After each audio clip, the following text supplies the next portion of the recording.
ঘরোয়া রান্নার রেসিপিতে সকলকে জানাই স্বাগত। সকলে নিশ্চয়ই ভালো আছেন, সুস্থ আছেন। আমিও ভালো আছি। আজ আমি সিমের রেসিপি নিয়ে চলে এসেছি। কিভাবে রান্নাটা করি দেখতে থাকুন আর সাথে থাকুন। আমি প্রথমে সিম নিয়ে নিয়েছি। একটা সিমকে আমি দুটো টুকরো করে নিয়েছি। দুটো কাঁচা লঙ্কা ছিঁড়ে নিয়েছি।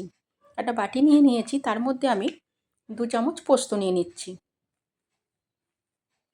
1 চামচ কালো সর্ষে নিচ্ছি। অল্প একটু লবণ দিয়ে দিচ্ছি, কারণ সর্ষে নিয়েছি সেই জন্য একটু অল্প লবণ দিয়ে দিলাম। আর দিয়ে দিচ্ছি 4টে কাঁচা লঙ্কা। এটা একটু ঝাল ঝাল হলে বেশি ভালো লাগে, তাই 4টে কাঁচা লঙ্কা নিলাম। ওটা আমি ভালো করে বেটে নেব। আর এদিকে একটা প্যান বসিয়ে তার মধ্যে আমি 2 চামচ সর্ষের তেল দিয়ে দিলাম। তেলটা গরম হয়ে গেছে, সিমগুলো দিয়ে দিচ্ছি। সিমগুলো আমি একটু ভেজে নেব এখন। লো ফ্লেমে রেখে ভেজে নেব, সিমটা নরমও হয়ে যাবে। এর মধ্যে দিয়ে দিচ্ছি অল্প একটু লবণ আর অল্প হলুদের গুঁড়ো দিয়ে সিমটা এখন ভেজে নেব আমি।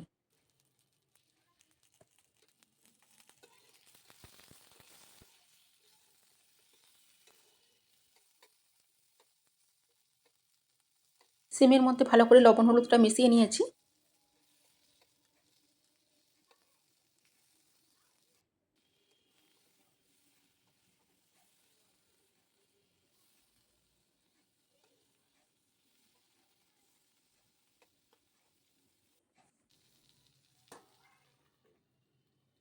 মিনিট 2-এর মতো চাপা দিয়ে রাখছি। সিমটা ভাজা হওয়ার সাথে সাথে একদমই নরম হয়ে গেছে এখন। এবার এটা চাপা দিয়ে আমি সরিয়ে রাখছি। আর একটা অন্য কড়া বসিয়ে দিচ্ছি।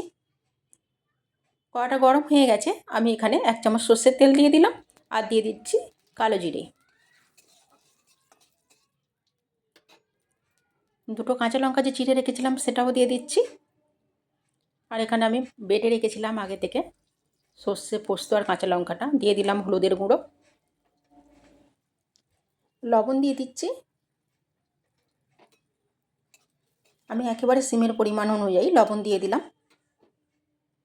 দিয়ে যে বান্নাটা বেটে রেখেছিলাম সর্ষে, পোস্ত, কাঁচা লঙ্কা, এটাও দিয়ে দিলাম। দিয়ে মশলাটা একটু কষিয়ে নিচ্ছি।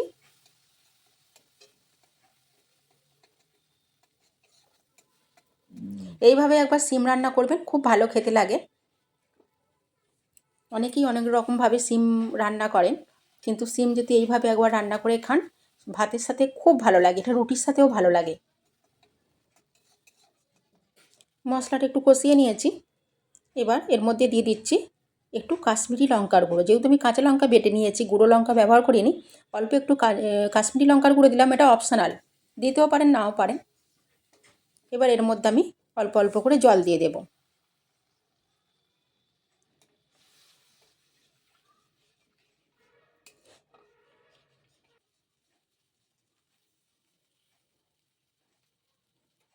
জলটা ফুটে গেছে, এখন আমি এবার সিমগুলো দিয়ে দিচ্ছি।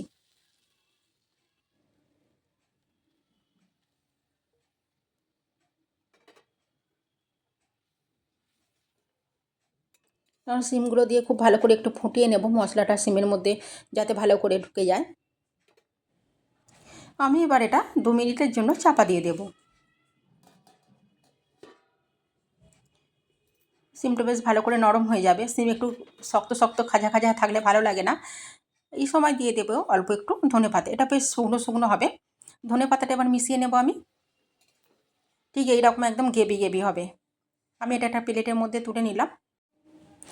এইভাবে একবার বানাবেন, খুব ভালো খেতে হয়, টেস্টি হয়। আর কেমন লাগলো জানাবেন। ভালো থাকবেন, সুস্থ থাকবেন আর সাবধানে থাকবেন।